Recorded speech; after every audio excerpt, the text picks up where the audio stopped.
Ronnie NZ4X here. As a new member of the Radio Club of Tacoma, I was asked to participate in this year's BigFoot special event. So I will be operating Whiskey 4 Sierra out of the state of Florida as a bonus station.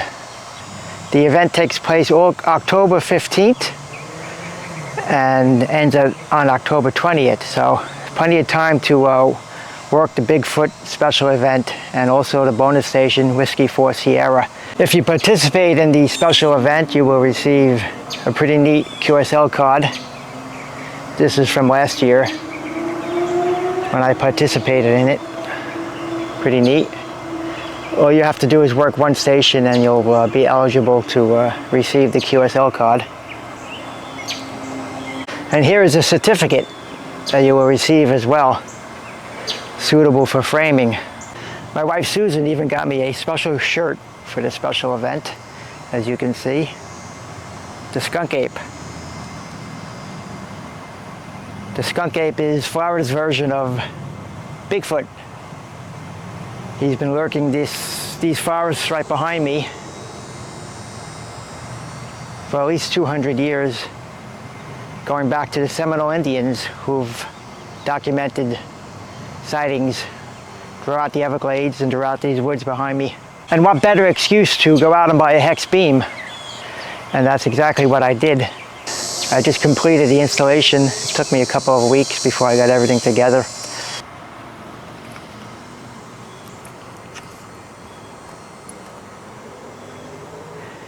There it is. I went with the KIO Hex Beam, as you can see. I have it nested at 10 feet at the moment. I can't say enough about this antenna. SWR is 1.1 to 1.2 at 10 feet above the ground. So if you're thinking about installing a Hex Beam, don't worry about the height. If you only have 10 feet to go up 10 feet. I've worked many European countries the last week using this antenna at 10 feet facing north-northwest, so not even facing east to get into Europe, and I'm getting 5.9 signal reports every time. I've also worked most of the country going out west, 10 feet off the ground. So if you're looking for a very efficient antenna with no antenna tuner required, you've got to get the Hex Beam. Okay, let's start with the Hex Beam installation. What I originally did, I went over to Lowe's, and I was planning on buying a 4x4x8 wooden beam to put into the ground, but I saw the 6x6, which seemed so much sturdier than a 4x4, and I figured I'm going to do it, I might as well do it right. So I bought the 6x6, and you have to make sure it's treated. You have to get the treated version of the wood. If you get untreated, it's not going to last, especially in Florida. Okay, what you're going to need the first day before you put the beam into the ground, you're going to have to buy, I got it over here, drainage rock. Okay, you get 2 bags of drainage rock. I actually got too much, so I'll be returning it, but drainage rock here, you're going to put that into the hole, but you're going to put about 6 inches of the drainage rock into the hole. What happened with me, I dug 36 inches down and I hit water. So that's how low the water level, high the water level is here, you can call it. So I hit water, so I had to come up 6 inches. So I came up there to 30 inches, and that's when I put the 6 inches of the drainage rock in first, before you put the cement. It's very important, put the drainage rock 6 inches at least, and then you pour in the cement. But what I did, I had extra angle iron. I'll put a picture of it. I attached it to the end of the wooden beam before I put it into the ground. You can actually see a little remnant of it over here on the bottom there. So I stuck that into the ground about 18 to 24 inches before, let me get a little higher, before I put the cement in.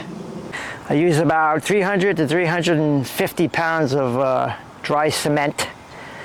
What you do is put it in 2 bags, wet it, Get it nice and wet. Wait a few minutes, put in 2 more bags, wet it, and then put your final bag or 2 on the top here. I'm actually going to get 1 more bag of cement because I want to get a little higher on the bottom there.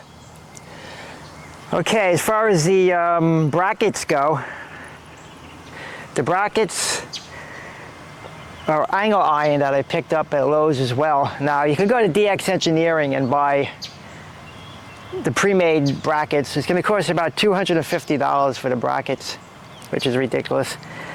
So I think I did all the brackets and everything for under $100. What you're going to do is buy 2 4-foot sections of brackets. 2 4-foot sections, and you're going to cut them into 1-foot pieces. So you'll have 8 1-foot pieces. And that's exactly what you're going to use as the brackets here, as you can see. Bottom and top, each of them are the same size, 12 inches. You don't have to go down more, you don't have to go down 24, 36 inches. I see some people having videos where they go down 3 feet on the brackets, on the bottom bracket. Not needed, not needed. This is like steel, you can't budge this thing right now.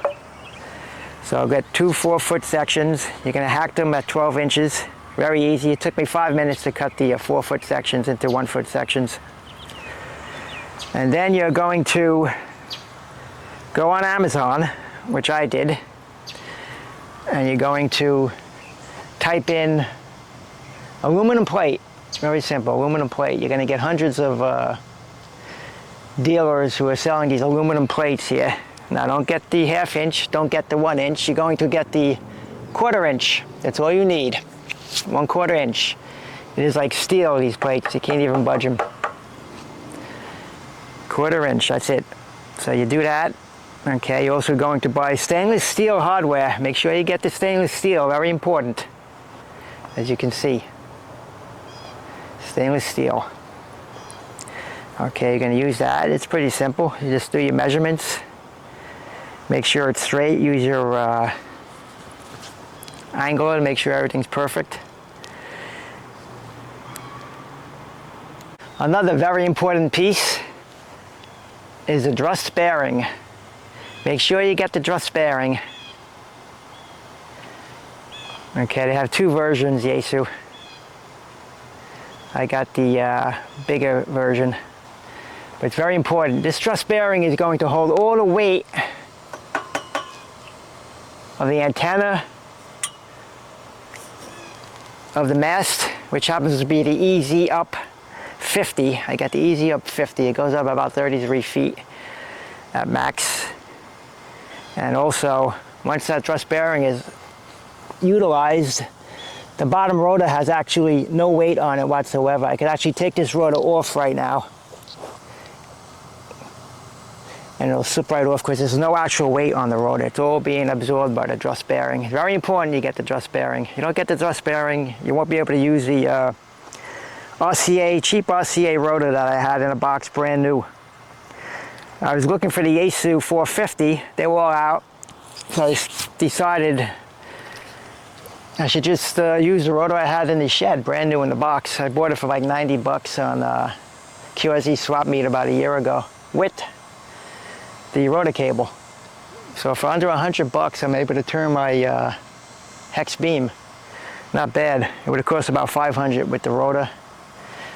The Yaesu rotor and the control wire would have been about $500. You don't need it. Don't think you have to go out and spend $500 on a rotor. Pick up a cheap RCA or Radio Shack, whatever you want to call it. It's an RCA brand though. Usually you get them used on the swap meet for under $100. Usually they're brand new. People bought them, I guess, when they were closing out RCA and Radio Shack.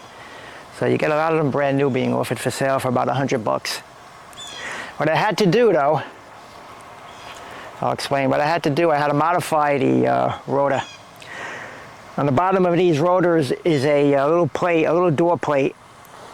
What I did was I took the door plate off, I drilled 3 holes into the door plate, and then I took the door plate and centered it onto the rotor plate, and I drilled 3 holes into the rotor plate, and I bolted it from the bottom, if you can see it or not.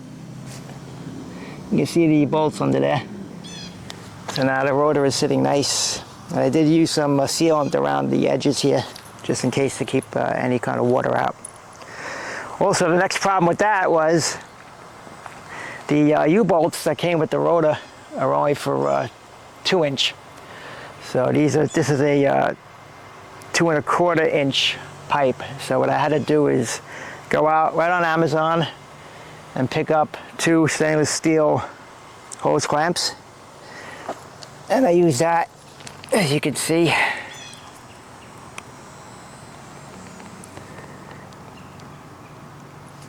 To hold it in place, and it's tight. Well, let me tell you, this thing doesn't budge. It kind of feels like it's bracketed on a building. It's so tight. As far as the truss bearing goes, what you do is, people are complaining that they don't have a template, but you don't need a template. What you're going to do is take a 4x6 index card. You're going to put it on the bottom of the truss bearing, turn it over, and you'll be able to pop 4 holes into the index card. Once you get that template made for the truss bearing, you're going to take that index card and center it onto the plate. Okay, and then you take a pencil and you'll just mark the holes through the index card onto the plate. You drill out your 4 holes, then you mount the truss bearing, and then you take a pencil, you're going to go into the top, disregard this make believe it's not here, the mast, and you're going to stick a pencil in, and you can make your circle onto the plate, and then you'll be centered. Then you put it in a vise, which I did, and you'll make your 2 1/2 inch hole with the drill bit. Pretty simple. But don't go out and buy steel plates. Just go out and buy the aluminum plates. They're perfect. You wouldn't know the difference. They're so strong and solid. This thing is unbelievable. I never thought it would be so sturdy. I'll back up a little. There we are, 10 feet. So when I participate in the special event, I'll crank it up to around 30 feet or so. I'm still waiting on the guy rope to arrive. But once that happens, I'll probably leave it permanently up at around 30 to 35 feet. As you can see, the cable, coax cable. Make sure you get the ferrite beads for the beam as well. You can see them up on top there. It's a little cloudy today, but you should be able to see the ferrite beads. It's coming down like that.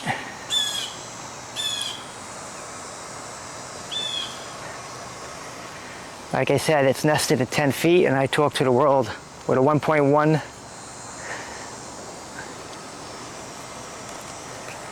to 1.2 SWR. Unbelievable. So I don't need a tuner. 20 meters to 6 meters. Everything's 1.2, 1.3 on the SWR. I never had an antenna so efficient in my life, so I can't say enough for the Hex Beam in general, the design, also the KIO Hex Beam, which I bought. So there's a few different models out there. Each one is probably basically the same as far as efficiency. Some might be made a little more robust than others, but I'm happy with the KIO right now. Questions, ping me on QRZ.com. I'm always monitoring, probably 24/7 on there, especially to swap meat.